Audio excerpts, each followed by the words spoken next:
Welcome to the Chatting with Coach Core podcast. On the podcast, Coach Core talks to special guests about all things lifestyle, health, and fitness. Thank you for tuning in, and we hope you enjoy this episode. Okay, welcome back to the second episode. If you listened to the first one and you've come back for this, thank you. And if you're just tuning in for the first time, my name is Matt, and you are listening to Chatting with Coach Core. On today's episode, we have Jacob. So what I'll do is I'll just hand over to Jacob quickly, let him introduce himself, tell you a little bit about himself, and then we'll get into it. So Jacob, over to you, mate.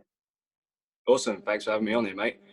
Right away, my name's Jacob, and I've been a personal trainer for about 6 years now, coming on 6 years perhaps.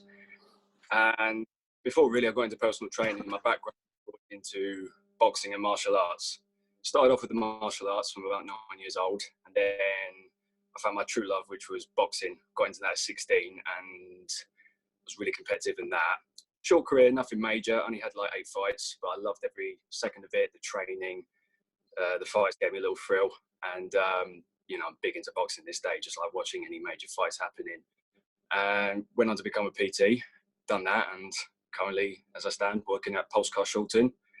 And currently, what I'm doing now, aside from working at Pulse, I am training to be a qualified England boxing coach for amateur boxers. Currently going on to that, and part sporting wise, even though I'm not like competitively boxing anymore, I'm trying to train for my first triathlon, which I'm hoping to do if it still go ahead in July, despite this coronavirus madness going on. Okay, that's it. So are you still training at the moment for that? I am. It's but the most really I can do, because obviously I ain't got no access to any pools. Wouldn't be allowed to go out to like an outdoor pool, and the most I'm really doing at the moment is just my running. I went cycling the other day, but it's a funny story. Now, I live in Morden, so Wimbledon's not far. So I had the plan of obviously going the route from Morden into Wimbledon Common, because they got like a nice outdoor woodlands and all that stuff, bit of off-road. And I thought I'd just have a cycle around there. And I literally got into the town near like the Odeon, the cinema. Police pulled me over. And, they just, I kind of expected it, but they asked me like about my business, like, oh, were you going out? I said, oh, I'm just doing it for the exercise. I've got a triathlon coming up. They said, where do you live? I said, I live in Morden, Central Road, gave my address, and they said, you're too far out. So I need to be in my area. I need to be in Morden to cycle. And really, there isn't really much lot to do, but that's not too bad, because I got that little gadget you gave me when I could indoors. I'm doing that. It's not the same. It's a little annoying. The only thing really I can kind of get myself through to even want to set the bike up and cycle on it is if I listen to either music or mostly podcasts. Yeah. But really at the moment, I'm doing more my running. My running I can get away with. I haven't really been pulled over for that. I could literally run for like an hour if I wanted to. Yeah. The most I've done so far is about 5 miles really. And I've always tried to make sure I find a route that's got relatively a bit of like long hills if I can, just to sort of make that a nice good stride of sprints. Yeah, okay. No, that makes sense. That's fair enough. I'm surprised that I was the first person I've heard that's actually been sort of pulled by the police to sort of see where people are and what they're doing. It's good to know that they're doing that. Obviously, there are people obviously taking liberties, aren't there, that people are messing around and going out and meeting up with friends and stuff like that still. So at least people, at least it's being cracked down on, and people are the police are policing it as such. So that's good to hear at least. And because obviously the more we stay at home, the more we do as the general public and the average Joe's kind of thing, staying at home and sort of doing our best. Obviously, the more we can limit the spread of the virus. So that's good. At least they're cracking down on stuff. At least you're still getting training in, which is good. How are you finding your nutrition's been impacted? I know obviously at work you'd have a calf quite often. I'm assuming that your nutrition's probably bettered perhaps, because obviously you've got less access, so you're having to sort of eat what's in the house, I guess. Well, funny enough, there is a cafe down my road, but unfortunately it's closed. Okay, so I don't have privilege. But and literally on the other side of my road, there's literally a local Sainsbury's 30 seconds walk from my house. So I go there, and it's funny. the first, obviously, like, say, week that we've been on lockdown and all that, I go in there, and we weren't even queuing at this point. You could just go in and out. But when you go in there, there was barely anything, like no bread, let alone no loo roll, Yeah. no red meat, no chicken, no sausages, stuff like that. But the only thing, and I'm not joking, the only thing that was still available, which I had to just take for myself, was the vegetarian and vegan aisle. They were not touched. So I've gone taken like veggie steaks, veggie sausages, tofu. I was looking at, like the protein intake and all that. Yeah, that's pretty cool. Yeah. Those steaks, I'll take those. So I was about a vegetarian for a week, and then finally, now that we've got people queuing out and all that, so they can literally get stuff in and out, I've started to obviously have more steak, more chicken, and. So are you finding it difficult to get into your Sainsbury's, like the local one or whatever? Are you having to queue to get into that, or what? Yeah, you're queuing that. The longest I've waited was literally no more than like 15 minutes. I mean, everyone in there, literally like everyone in there, like the workers and all that, they're doing a great job keeping everything in order. The security there even as well, and really just like the people that are going there to get the stuff they need. I don't know, where would you put it? They're behaving themselves. They're understanding that. So how big is this Sainsbury's then? Oh God, it's not big. It's not Yes, big. because I've got a Tesco's near me, and I haven't had to queue up once to get into it. Like the big Tesco's, I drove to the other day to go and get food, and they were queuing like literally all around the car park, snaky and everything. I was like, I'm not in that desperate need. I had like a few bits still at home, and I was like, I'm not about to queue up for all of that stuff yet. So I went to my little Tesco's Express, and I went in there, and they was open, no queue. Went in. Obviously, they're still doing they've got stickers on the floor telling you to what way to go up and down aisles and stuff. And then they've got social distancing in there, so you can only go like a certain amount of people in the aisle and stuff like that. And I was there again this morning, but they had everything. Toilet paper, chicken, turkey, mince, bread, milk, everything. There wasn't a shortage of anything.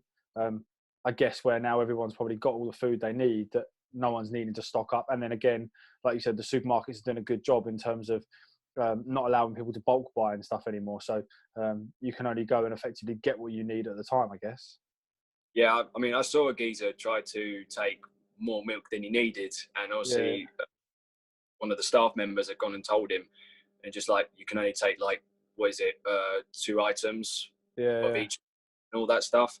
And he acted all like, oh yes, of course. Yeah, see, like milk is a tough one. I find milk's a tough one for me because obviously my little boy drinks milk. He's now gone off of like baby milk and he's now on to just like cow's milk. But he has to drink full fat cow's milk. So if you think, I normally buy like, the 2 pinter. I think is it 2 pints or 4? I think it's 4 pints actually. Normally buy 4 pints of milk, but he would go through like 4 pints of blue milk in like, I want to say 2 days, maybe 2 days. So in reality, I would need to buy like 2 blue milks just for him for like a couple of days. And then like me and my wife drink the green milk. So really we need sort of like 4 milks to probably last us like nearly a week. I haven't had any problems. Like no one's actually said can't buy them, but yeah, it's a bit mad, isn't it? But it's all for the greater good. But no, it is, and it has been mad from like the whole get-go, this kind of set off and all that. And when we've obviously had to go lockdown, pulse, and we're just like in that moment just thinking, right, we're going to be totally out of our comfort zones here, out of our regular schedule. What are we going to do? And obviously for some people that's going to be in terms of obviously training. So I know obviously you had your big training plans for your marathon coming up. I've got my on. Everyone else who just goes to the gym as a place of as like a quiet time for them, if you will, a place to like kind of as if it's their meditation for their own sanity. And now they're just thinking, I mean, I've had obviously like members of the gym who have my number just message me, oh, can you kind of like just give me something to do to here? I'm doing my head in here. I've got dumbbells, I've got a kettlebell, what should I do with them? And you try and give them best ideas you can. Like, oh, do you remember that thing we did in my kettlebell class, or when you went to say Tom's kettlebells class, Ashley's boxing, my boxing class, things like that. And you put something together for them, and it's quite amazing how you take something away from them, how crazy people can get. Yeah, that's it. I think whenever we get out of this, once this is all changed, I'd like to think we would all have a greater appreciation for the smaller things in life, or even the bigger things in life. Like, it was my birthday last Friday when we recorded the last podcast, when I had Tom on. Not Tom, sorry, George. Tom was supposed to come on yesterday, but we need to rearrange that. But I would have been third. No, don't you? Oh, calm down, Jake. God, calm down. So it was one of those that was my birthday. My parents have turned up, to sort of say happy birthday, but they're standing at the back gate, sort of saying happy birthday to me and stuff like that on their way to get shopping and stuff, so that it was still part of their like compulsory having to go out to get that sort of necessities sort of thing, but still being able to sort of come and say happy birthday, but not being able to sort of give your family a kiss and a hug and stuff like that is obviously more difficult, I think, than a lot of other stuff. But when you put into perspective what other people in life have had to go through, people that was, involved in World War I, World War II, all those kind of things, they didn't have the luxuries that we have sort of today. Me and you are sat here now talking over a computer, looking at each other, having a good old chat. We're recording it to then let other people see what we're discussing and stuff like that. Tonight I'm playing virtual bingo, streamed with my entire family. I don't know how this works, but something that my sister found, that there's a website or something you can win prizes like you would at normal bingo. I'm not really sure sort of how the whole thing works. And if obviously people want to get involved and stuff and they want to know anything, then obviously drop me a message and stuff and I can sort of share the link with it, sort of the website that it is. But some virtual. Yeah, very, very lucky. We FaceTime. You've got apps now, like there's this house party app on the mobile devices where you can log in and have a chat and play games with each other.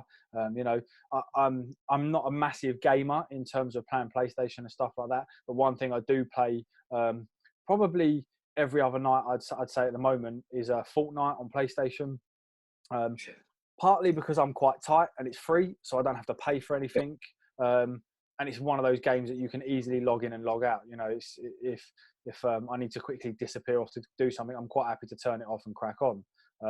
So that's one of the ways, obviously, I'm able to still communicate with people, because again, I can put the headphones in that I'm listening and talking to you on now, plug them into my controller, and I can talk to the people that I'm playing against, often my friends that I get to have a chat with again. So although you might not be sat next to them or face to face, you're still able to interact with each other, which I still think is really important, as opposed to just because you're self-isolated doesn't mean you have to self-isolate yourself from other people. You can still interact. What are you still interacting with friends and stuff like that? How are you sort of dealing with that? Do you know what? I'm kind of a mix. Like, I'm sort of making the best of this isolation, because I'm actually doing a lot of things I never thought I would doing. Like, what am I doing on board at the moment? I'm meditating a lot more now. I'm actually reflecting a lot as well. I'm actually like taking this time to kind of, as you said, there should be a time where we could appreciate some things, the smaller things, even big things. And when you say meditating, how are you meditating? Are you following an app? Are you using something on the internet? Are you doing it all by yourself? No. When I was 12 years old, I used to go to a Buddhist temple, the Buddha Padipa temple in Wimbledon, and they still do it to this day, meditation classes on weekends, Tuesdays and Thursdays, evenings, and I would go there and I would learn from the Buddhist monks their meditation, and their particular meditation that the Buddha would have taught was called Vipassana meditation, and that is translated insight. So it's seeing things as they really are. I won't go too much into depth with that. I'll take up this whole podcast probably. But the idea is obviously you're just focusing on your breathing. That's all it is, and that's just like considered to be like the best meditation objects using. So then, if anybody that's actually listening and they want to do the meditation the same way that you're doing it, or if I wanted to, how would I go about meditating in that way? Obviously, at the moment, I do meditate and I do stuff like that because of, again, I do see great importance to that, and obviously it massively helps with stuff like anxiety and stuff like that. So, and especially sleep is something I like to do before bed, because it massively improves sleep. But I follow an app or something that guides me through it. So if I wanted to do it the way you do it, how would I go about that? Right, so starting with position, you can be in absolutely any position you want. You can be sitting on a chair, sitting on a beanbag. You could sit cross-legged, or you can be lying like flat on your back in your bed, Mm-hmm. wherever you seem comfortable. And all you'd have to do first of all is, like, say, the first minute, 2 minutes, 3 minutes, however long you need to, is just literally close your eyes and just breathe normally. Think whatever's in your mind, you know. But maybe you're anxious of something you've got to do, or maybe you're looking back at something you've done, whatever. Just take the time to actually calm yourself down of any thoughts that you've got processing in your mind. And then finally, when it's sort of just like lets the snow settle, if you will, just actually take the time to focus on your abdomen and focus on the rising and the falling of the breath. So when you breathe in for the nose, you acknowledge it as rising. And when you breathe out gently, whether through your nose or out your mouth, you acknowledge it as falling. And that's your meditation object. That's your focus on just acknowledging every breath rising and falling. And is there a count? Should you be counting like breaths in for a certain amount of time, breaths out for a certain amount of time? Is there any holds of the breath? There is no holds of the breath, not what I've always been taught. And there wasn't anything of like, you know, breathing in 1, 2, 3, breathing out 1, 2, 3, 4. You just follow your breath however it takes you, whether you take long breaths or short breaths. You just acknowledge the pace. That's what you're doing. So if I obviously was breathing in deep, I would go acknowledge it as long as it took. So like rising, falling, and that would be obviously the pace that my breath's going. So now if obviously a thought comes into my mind, whatever it is, maybe I'm just thinking of something random, could be anything. I'm thinking of a cartoon or whatever I watched, and you know, you don't beat yourself up about it, like go away, I'm meditating. You know, you let your mind observe it, because that's all you're doing. And then finally, when your mind kind of makes the awareness of like, oh, I'm thinking, you just acknowledge it as thinking, until it gently goes away. You're not forcing it away. You welcome it, then you gently let it go. And the same could be said for any emotion. Maybe obviously during this whole isolation process, you're probably feeling depressed, you're probably feeling lonely. So in that case, you're just sitting there, lying there, whatever, and just acknowledge it as like lonely, depressed, until it goes. Dreaming, hungry, whatever, anything that comes, you just welcome it, acknowledge it until it gently goes away. You're not forcing anything away. You're not pushing it away, because then that's just going to disrupt your calmness, your peace, if you will, in the moment, because that's the whole idea, is that you're allowing yourself to be present. You're not worried about the past, what's happened. You're not worried about the future. You're not, anxious or anything. You're finding peace in the moment where you are currently, which is the whole point of what meditation should obviously bring. And people always ask me with that, like when I started obviously doing meditation again, I've had obviously a few people ask me saying, well, what do you gain out of it? Is it just like calmness and all that stuff? I said, yeah, you know, that's like relatively the goal. Be more calmer person, but not just say like your character, but how you see things. But also I do mention, well, look at the things that I've lost in meditation, so to speak. And they're like, what do you mean? I said, well, you could say as well, like, I've lost my anger. You know, I don't, trip over the tiniest things that would probably set me off. I've lost sadness, things that probably made me sad before. I don't allow myself to, be sad about. And what else? Things that probably made me depressed. Can be anything, like how I'm feeling. Something makes me feel depressed, but then with obviously through meditation, you just acknowledge what it is. You don't need to overcomplicate anything. So I definitely think perhaps during this time of isolation, because I know there's tons of people out there who are currently and unfortunately having to be isolated on their own. So they're probably going to feel these things a lot. And maybe for some that I've actually spoken to, exercise might not be the answer. It's good that they're doing something, because they're probably like, oh, if I'm stuck in here, I'm just going to put on some timber, but that might not be just the answer for them. Their minds, they could be busting out some push-ups and all that stuff in their front room, but their mind would be racing elsewhere. They're not fully present to what they're supposed to be doing. They could have something totally on their mind that could, make them lose the joy that they're supposed to be doing, their exercises and all that. That's normally a fun part of their lives. So I think really, if anyone wants to take away from this, definitely I'd say whether you want to go like on an app like Headspace, I've used Headspace before, or even just like what I'm saying now, we're passing that meditation, just focusing on the rising and the falling of the breath. Whatever comes to the mind, gently let it go. Perhaps that can be a big help for you in this time. Okay, brilliant. Okay, that's a lot of info. So in terms of that's good. That's good. That's what we need to hear. It's all well and good, isn't it, when people say, "Oh, you should meditate" or what? But there are so many different types of meditation. The same as yoga. You know, you go onto YouTube and you type in yoga or whatever, and you get this. Now I'm going to probably butcher it because I've not done yoga other than like a YouTube video. But like you get that vinyasa flow. Then there's other sort of types of yoga and stuff, and they're all absolutely incredible, but they're all very different.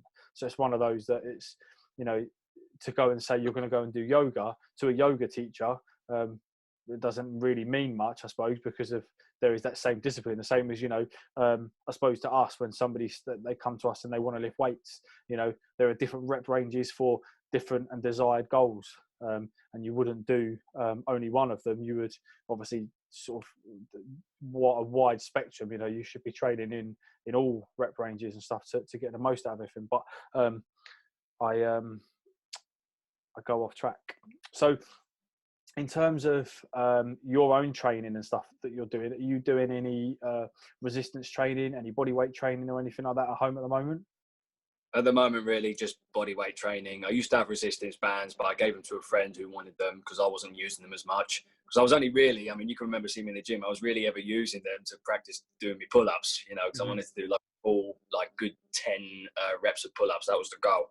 Got there in the end, so I wasn't really using them as much anymore, so I gave them to a friend. So the most really that I've been doing in here, like in my front room, in my bedroom and all that, I wake up in the morning and just to start feel good in the day, really. Like I'll either meditate first, then I'll do like my groundwork, I call it. So I'll literally do push-ups, some ab exercises, and then some squats. That's it, really. And I'll set a challenge to myself. I'll probably think to myself, right, set the timer 2 minutes. How many push-ups can I do? Same for like the sit-ups and squats, sort of like army-based. Because I remember years ago, we went to stay for 24 hours with the Royal Marines somewhere. It was near Fort Park. We spent 24 hours with the Royal Marines. We was doing all this stuff, like how many reps can you burst out in 2 minutes? And you had a partner, they'd count how many you'd done. And then obviously the Marine dudes would just be like, right, now you got to try and beat that. 1 minute rest, you've got to try and beat that now. You did 52 push-ups in 2 minutes. Right, I want to see you do 10 more than what you've done. And it was just like nearly impossible, but obviously I really enjoyed it. So I'm doing like those same things really with body weights. I'm looking at YouTube videos to kind of expand my horizon. Never thought it existed, but this is the beauty, I guess, of obviously the internet. Hindu squats. They like, obviously you would know them. I've never ever heard of them. I've only ever really heard of obviously Hindu push-ups. So sometimes instead of just doing my usual push-ups and all that, I'll do like archers push-ups and diamond push-ups, if you will. What's that push-up called? Like you're doing a planche? Is that what it's called? Planche. Planche push-up. I like those. And then obviously I look at the squats, single leg squats. Tried to do a what do you call it? A shrimp squat. You never heard of that? No, I never heard of it. Right. Thing is, there's so many different names, isn't there, for the same exercise that it's probably like either myself or some of the listeners will have heard of it as a different exercise, but you know it as then a shrimp squat. So what is a shrimp squat? Right. Well, basically, obviously, you start off standing up straight, then you grab your foot behind you. Now, while you're holding onto your one foot, your other foot is obviously on the floor. You've got to bend down to the floor. It's like, how can I put it? Like reverse pistol squat, in a sense. Okay, so is your knee going behind you, or is your knee staying directly next to the other knee, or what? Well, I'm having it go behind me because I tried doing it straight. I'm just losing my balance like crazy. So I'm having my knee behind me, sort of holding it behind, going down, down, down. And I'm trying to get my knee to touch the floor and then push myself back up. Yeah. It's not my favorite. And but it was just something different to try. But the Hindu squats were crazy. I did the whole reps for 2 minutes. I managed to do 73 reps of those in 2 minutes. But by the time I got to I remember it was 33. My legs were already burning. Yeah. Then I was like slowing down from there. I reckon I could have done more, but it was interesting, and it was, you want it to be challenging. I guess I'm in here for God knows however long. Yeah, that's the idea. I I don't see it letting up anytime soon. You think, what, this is, I think we're in exactly 2 weeks now, aren't we? I think. Yeah, I've forgotten. I don't even know what day it is today, to be honest. I think we're Saturday. For a second then I thought it was Friday, but it's Saturday. And I think the gyms all shut 2 weeks ago yesterday. And as us as a company, our company sort of locked us down, or we then went on to full lockdown. I think it was like Monday night, wasn't it, effectively? So Tuesday will be like 2 weeks since we haven't been at work, I guess properly. The Tuesday coming, so what's that, 3 days, say, or 2 days, but yeah, you kind of lose all sense of days and times, don't you? They all just become effectively the same. But yeah, like I'm trying to like order, if you will, you know. So I want to wake up at a particular time, because I don't really want to be wake up at like 10 o'clock in the day and then go to bed at like 1 o'clock in the evening. You know, I actually want to make sure I get reasonable enough hours to sleep. I still want to maintain a good, healthy day, healthy schedule, if you will, because it does feel like my own mental health. Really, I can like kind of protect my mental health, because I've looked into things, you know, of obviously like the importance of sleep, and obviously with nutrition as well, that comes with that, and just things that make sense to me. Thinking, yeah, you know, that makes sense, and I actually feel better for it. you're a big fan of Ross Edgley, and I was he took over PhD's Instagram page yesterday. I don't know if you saw that, and someone asked him about sleep and stuff, the importance of sleep, and he said something that I found, it just resonated with me quite a lot. Like, you think, especially in our industry and the people we all sort of come into contact with, obviously health and stuff like that, for the majority of people is important, if not all of us. You know, we either want to be healthier or we want to look a certain way, and normally looking that certain way leads to better health, unless you're going, you know, extreme sports, you know, bodybuilding type thing, in terms of getting on stage where you're going crazy but low body fats for a reason but not staying there. But in terms of, if we're trying to be healthy, sleep is one of the best things. And he said something yesterday, and now I can't remember exactly what he said, but basically sleep is something that we all have access to, and it's free. And that just resonated with me. You think, like, the amount of money that people spend on supplements and training equipment, gym memberships, all this kind of stuff. Now, I see people going and training in gyms where they're paying £170 a month, and with all due respect, they're training like shit. So you see on their Instagram and you see stuff like that. Even people, not that I try not to follow people like that on my Instagram, just because of I try to follow people that inspire me and that I learn from. So in terms of, it's very rare that I follow that, but you know, when you go onto your I don't know, the discovery page or whatever on the Instagram, and you see what people are doing, and it often brings up people that I know because of people that I follow them, and it comes up and you see people and they're paying these, you know, they're going to these expensive gyms, and I won't name certain gyms, but they're going to these expensive gyms and paying, you know, over £100 a month, and they train like absolute shit, and you haven't seen any progress in them for like a year, 2 years or anything like that, and you know who they are. So you know that they're not making any progress or anything, but they're paying. And they've made progress. That's the funny thing. Huh? Oh, well, what they say they think they had, you say? They're saying like they've made progress and all that stuff. Oh, well, I mean, it's hard because I'm judging, and obviously I'm judging based on what I'm seeing, because of a lot of the people. It's, you know, but in reality, Instagram's a highlight reel, so you're putting up what you're choosing and you're saying is the best. It's very rare that people are putting up all the fails and the rubbish reps and, you know, the terrible pictures and stuff like that, because you're doing it for a reason. But in terms of when I'm seeing stuff on there, and I'm thinking, your physique hasn't changed in a year, 2 years. Now, they might not be wanting to change their physique, or they're not lifting any more weight, you know, and they might not want to lift any more weight. But from stuff that I'm seeing, you kind of think you have all access to all of these other ways to improve your physical and mental health, and you're not grabbing that, like, you know, not grabbing that like the, what is it, grabbing a ball by the horns or whatever. You're not seizing that opportunity, but you're spending all this money on stuff that actually doesn't really matter in the grand scheme of things, when you think, actually, I mean, stuff like a greens powder, and I don't get me wrong, they're quite cheap or whatever, but it's no good drinking a greens powder and stuff every morning if you're avoiding fruits and vegetables during the day, because of it doesn't make sense. Like, you know, eat your fruits and vegetables and maybe take a greens powder, or take your multivitamin as well as eating your fruits and vegetables. Don't just go, I'm not going to eat fruits and vegetables because I take a multivitamin, because it doesn't make sense. You know, and it's one of those.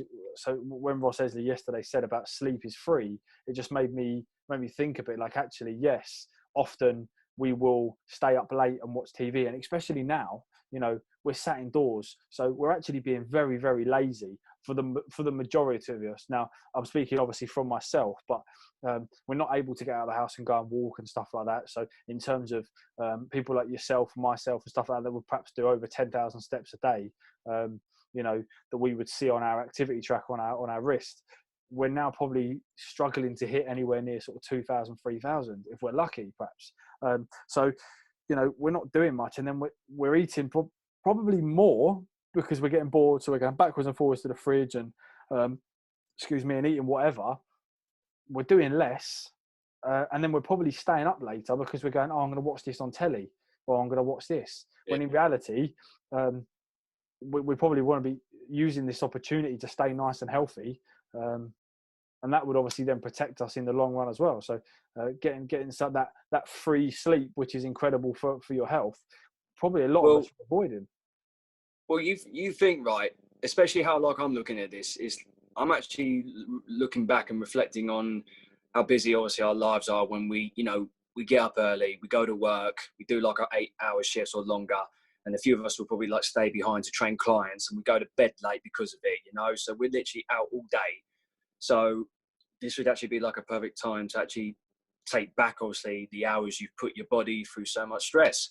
Yeah. And so go on. So just to touch on that, to interrupt you there quickly. Sorry. So just talk me through just a very average normal day for you prior to this lockdown, and then a normal day for you during lockdown, say. So obviously times you're getting up and stuff like that, so we can just kind of get an idea of what we're talking about.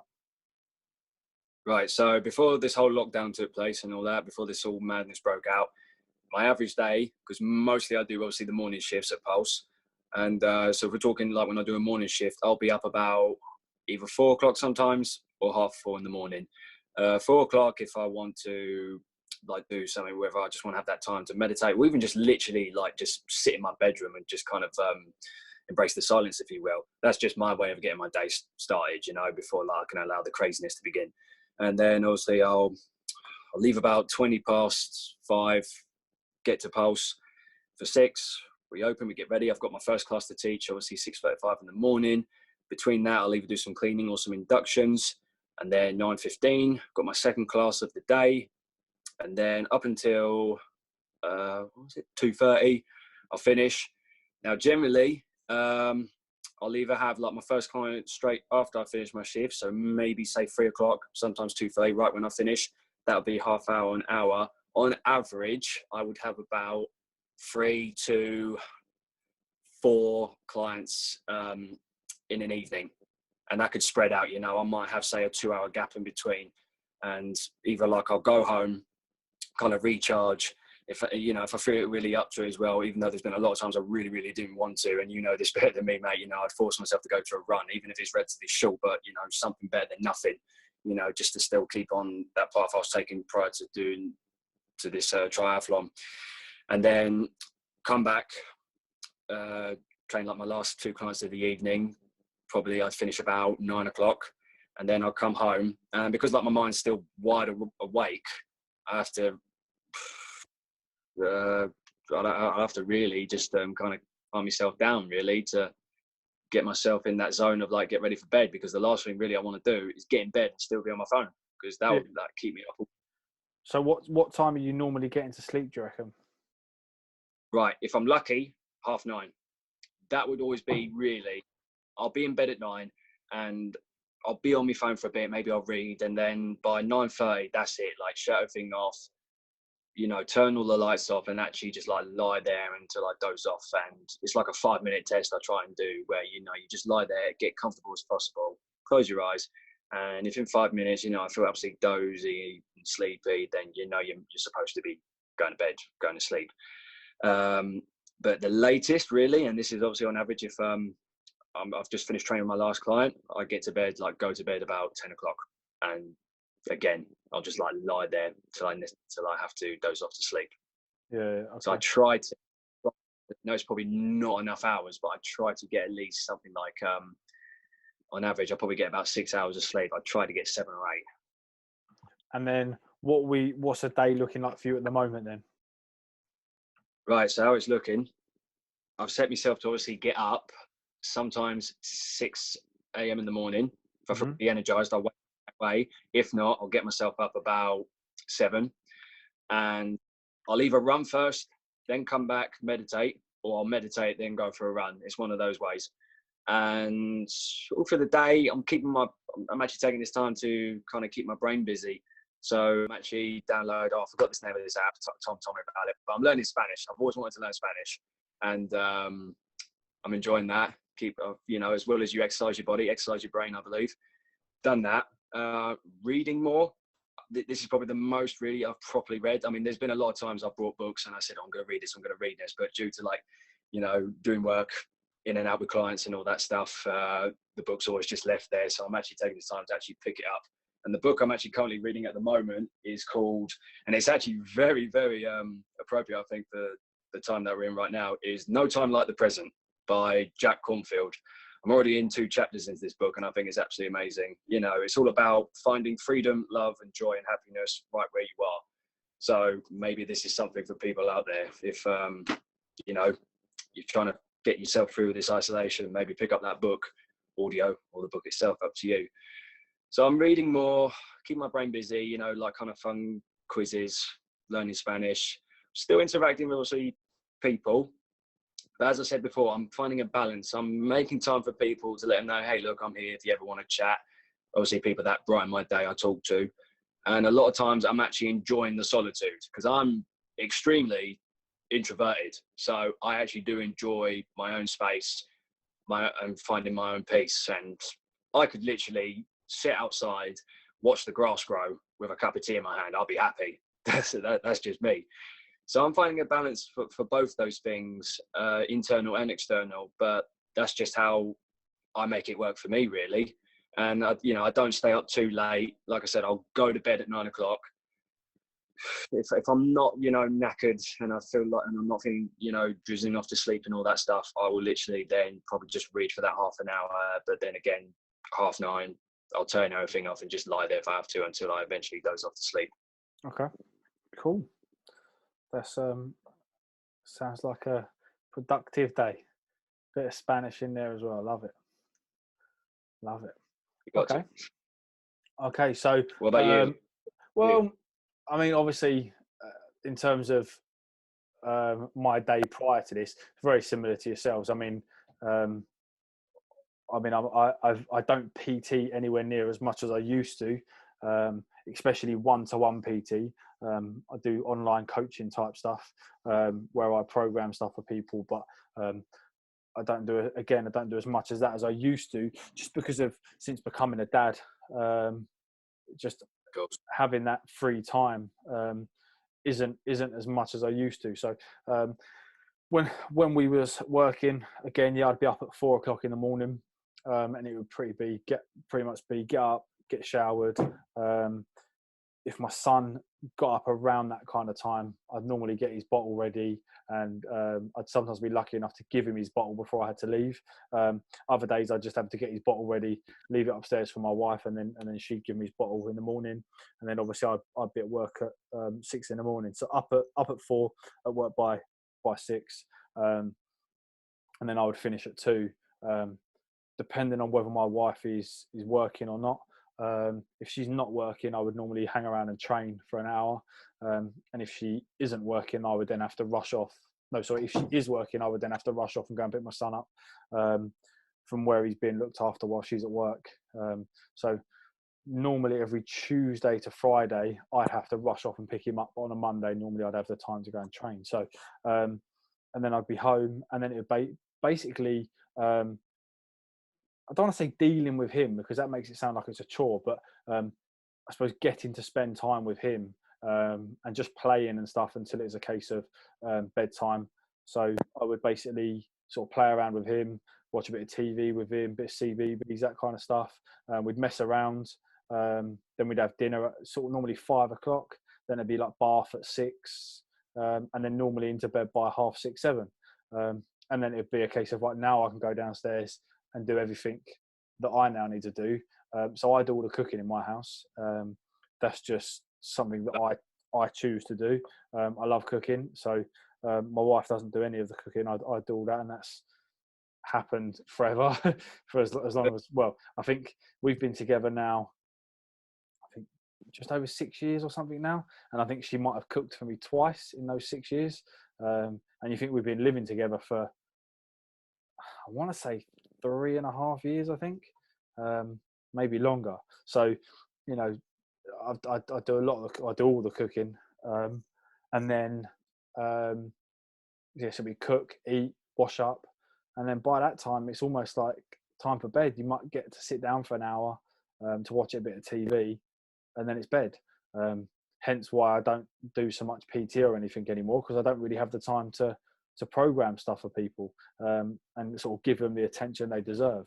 So that's pretty much that was a normal day prior to this, and then currently it's basically get up whenever my little boy gets up. So normally that varies at the moment, but normally between 5 and 6 a.m.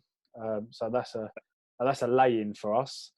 So 5 or 6 a.m. we get up, give him his bottle, then we sort of stay laying in bed and just playing. He's crawling around on the bed with us playing, and then crawling around on the floor in his bedroom. We're just messing around. Go down and have breakfast at 8, and then it's play again. Then normally he goes for a little nap around 9, 10, and he'll normally nap for about an hour. So then that gives us some time to do housework, tidy up, get stuff ready. Then it's lunch at 12. Then it's carry on playing, you know, messing around. Then sometimes he'll have another nap in the afternoon, maybe around 2, 3. And then again, it's once he's woke up again, then it's playing and stuff again. And then again, dinner at sort of 5, bath at 6, and then bed for 7. And then again, it's back to us sort of then, because I haven't got work, I don't necessarily have to worry about getting to bed early or anything. So we might stay up, watch some Netflix, I got Disney Plus the other day. So watching some Disney films. Now, I've already cancelled the Disney Plus because there's only so much Disney I think you can watch before we've all got Disney films we like, and we've all got Disney films we probably aren't a big fan of. And I think it's only taken me a couple of days to get through the Disney films I kind of like. I think once Noah's a bit older, he'll probably sit down and enjoy watching Disney. But at the moment, he's not really interested. So it's a case of watching a bit of Netflix, playing a bit of PlayStation and stuff before bed. And then again, trying to fit some training in there. So I've just changed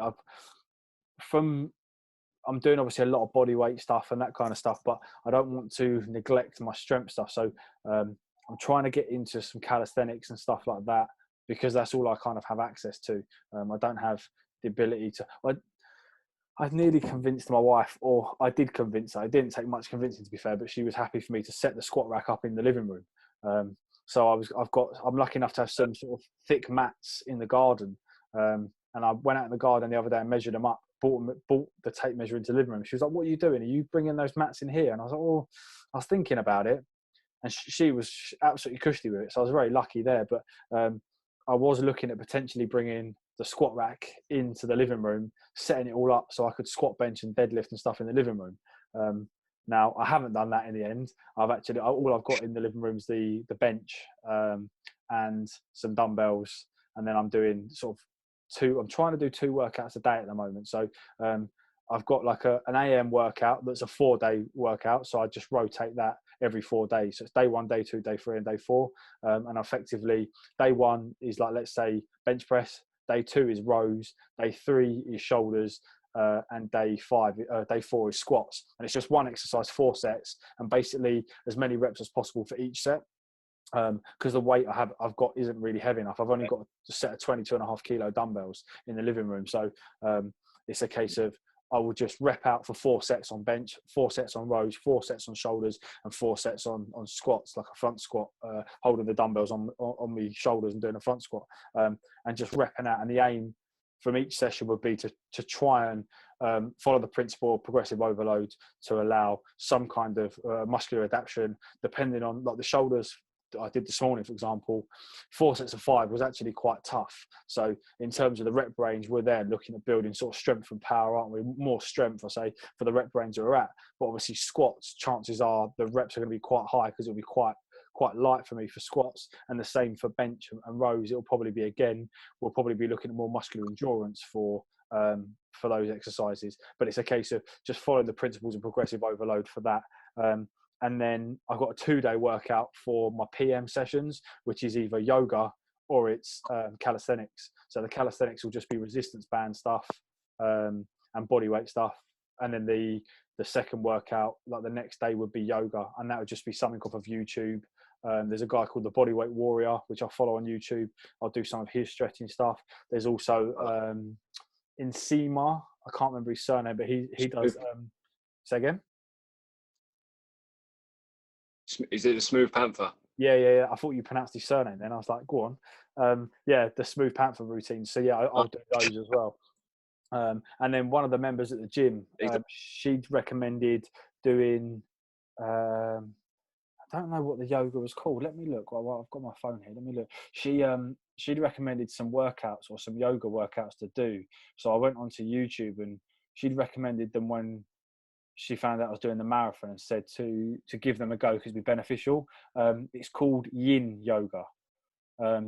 She recommended doing some of those. So I put some of those in my Yin Yoga. So I put some of those in my like watch later and like save playlists on YouTube. So then I can just follow along with those as well. She said that it was really good for your joints, your ligaments, tendons, that kind of stuff. So that's something I'll be rotating. So then I've got morning workouts. That's a 4-day routine, and an evening workout is a 2-day routine. And then it's just trying to fit those in as and where I can as well. But yeah, it's just trying to keep as busy as possible as well, isn't it, man? And again, trying to keep as healthy as possible. And then I don't know if you saw, I created a second sort of Instagram page, Cooking with Coach Core, just because of nutrition and stuff, especially at the moment, can be quite. I don't know if you found it yourself. Obviously, I know you live at home, but when like it's happening with me and my missus, we'll sit there and go, what should we have for dinner tonight? And sometimes you get into a little bit of a rut where you maybe 1 or 2 or 3 days you just keep eating the same things because it's easy to cook or whatever. So partly I created the Instagram, just so that I could share recipes and different types of cooking and give other people ideas, but also so that then if I'm sat there one day thinking, oh, what shall I eat for dinner? I've got almost like a catalogue of meals that I could just go in and look at and go, I'll have that tonight. I'm going to cook that tonight. And it just gives you a different idea. So I'd advise people if they haven't given it a follow or a check. And it's not about it's just about spreading and sharing different recipes and cooking ideas, just for people to go, oh yeah, I'll try that tonight. I'll do this. And that was that really. But yeah, that's it, mate. That's brilliant. And then it's just trying to do as much as we can, I guess, isn't it? That's what it's about, really. I tried to build a pull-up bar in the garden, but trying to get any materials or anything like that delivered or go into the local shop to buy anything is like near on impossible. So pull-ups seem to be a bit of a non-starter at the moment, but never mind. I don't trust those pull-up bars, that you can hook onto your door. I reckon as soon as I pull myself up, that thing's going to break. Well, I was gonna try and get one of those, but everywhere was saying delivery wasn't going to be till like mid-May. So I just thought I won't even bother with one of those. I thought what I'd do is like get some wood, dig it into the ground in the garden, and try that. But no stores locally are open to buy wood. Nowhere's like delivering wood. I looked at buying perhaps a climbing frame or a swing for my little boy for the garden, and then I thought it'll double up as a swing for him, and then a pull-up bar and stuff for me. That's still something I'm looking at, but I just can't find anything that would be suitable right now. they're all like tiny little kiddies ones that probably would take about 50 kilos and then break. So yeah, that's a non-starter at the moment as well. But what's the that? most I've got for a pull-up bar, like there's a park up my road. The Yeah. most I've got for a pull-up bar is literally 2-minute walk up my road. There's this park and there's rugby posts. You can just climb up that, you know, get creative. Well, see, there's an outdoor gym just around the corner from me. Like literally, it has a pull-up bar, it has a dip station, like, you know, those little outdoor gyms that's got the cross trainer and stuff like that. It's got all that sort of stuff. But the issue I face is that I want to limit going out as much as possible, because I don't want to bring I don't want to take any germs out. I don't want to bring any germs in, and also then I don't want to be touching other stuff. Like when I'm going out shopping and stuff now, whether it's deemed as overkill or what, you know, I'm wearing a pair of gloves and stuff like that, you know, a pair of rubber gloves, and going out and trying to be as protected as possible, because I'd rather be safe than not, and then come back and go, I wish I'd have done this. So I'm doing that at the moment, but it's a case I don't really want to then go over the park and act like everything's cushy when we know it's not. So I'm just trying to limit going out. It's literally I go out once a week at the moment, and it's literally to go to work. I'm having to go into work, do a backwash, do some stuff with the pool, check on the security of the building, do all that kind of stuff. Then people are going in other days in the week, but Monday's my day. Yeah, and it's a case of then on the way home I go food shopping, and then I don't leave the house unless I take my little man out for a little walk, just to get some fresh air. But otherwise, I'm trying to avoid going out, just to follow the government guidelines, really. But nah, fair enough, mate. And you know, you got a little family you got to look after and all that. And obviously, I'm living at home, so obviously I've got like my mum to make sure she's okay. I've got a brother, of course, to live with, so we're always looking after each other. And during this time, as long as we can, you got to be considerate, obviously, in that aspect. So don't be careless. But one thing I actually find during this whole lockdown that we're facing, you know, like obviously we deal with this every day as personal trainers, as gym goers, gym staff, whatever. You know, like how when we meet people who can overcomplicate their training so much to the point that you think to yourself, this is why you're not really getting results and all that. But if you think about it, this whole lockdown, the thing, you can actually so much with virtually nothing, simplify everything and still get like a great work out of it, be it body weight, be it minimal equipment. You know, people always want to like, you know, go on Amazon, buy like the bench presses and the dumbbells, whatever. Even just like one dumbbell, one kettlebell, you can have a great workout. And there's free videos on YouTube. You can just look on there. And that'd be my tip for anyone out there in isolation. If you've got yourself even just one kettlebell, don't matter what weight it is, you know, just look on YouTube, and I guarantee you there's going to be 100 things you can follow just to get that little burst of energy you need to release with that one kettlebell you've got at home, dumbbell, whatever. Or look at body weight stuff. You know, simplistic, very, very minimal stuff. You know, you don't need to overcomplicate, and hopefully that's something perhaps, you know, people who take their training, their lifestyle seriously, they can take this away from that and actually be like, well, this worked for me. Look what I've done to myself and gained out of it. No, I totally agree with you. This is what I was saying the other day to somebody. I don't remember who I was talking to now, but I said the one thing that I think I said it to George perhaps on the last podcast. But the one thing that's going to come out of this is obviously everyone's going to come back to the gyms and stuff like that. But actually, how easy it is to work out at home and how much you can do at home. You know, obviously the gym is an incredible environment and an important place to be. But in terms of I think downstairs, the equipment I've got in my living room might be about £200 worth of kit or whatever. But that's the bench I've got is a decent bench. You can pick stuff up well cheap. You could not even have the bench and still do the same kind of workouts, but perhaps less range of motion. But in terms of, I've got a set of dumbbells. I think the dumbbells cost me £90. For £90, you effectively can train and do every body part you want. The dumbbells are light enough, but then add a resistance band to that dumbbell as well, makes it harder. You know, I don't want to say you don't need gyms, because obviously they are a very important part of, they're very important to us because it's our income, but it's also a very important part to a lot of people. But you don't need the gym to get the results that you necessarily want. you can do it other ways as well. So I did. you broke up there. Say that again, mate. Right, mate. I just said, like, you can get great ideas from the gym. You know, there's people that have obviously been going to gym for years, perhaps. You know, they know what they're doing. You know, people you interact with.